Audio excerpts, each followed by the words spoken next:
Ошон үчүн биз деген элдин сөзүн эки кылбашыбыз керек. Ошон үчүн барып жолугууларды баштайлы деп чечим кабыл алдык. Ошонун негизинде кайрылдык. Сүйлөшүүлөр башталды. Эң негизги сүйлөшүүнүн башында Камчыбек Ташиев өзүнүн принциптерин айтты. Биз дагы Чоң Азат кыймылынын принциптерин айттык. Көп жагыбыздан пикирлерибиз бир болот экен, позицияларыбыз деле бир болот экен. Анан бирок сүйлөшүүлөрдү башы ушул болду. Жыйынтыктарын азыр айта албайбыз. Анткени сүйлөшүүлөр уланылат. Анткени Камчыбек Кыдыршаевич айтты өзү.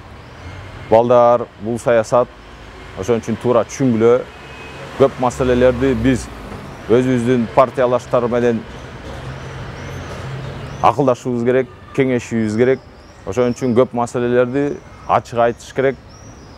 Ошон үчүн мынакей силердин келгениңерди биз ырастайбыз.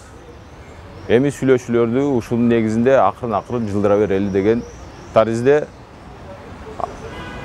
тарадык.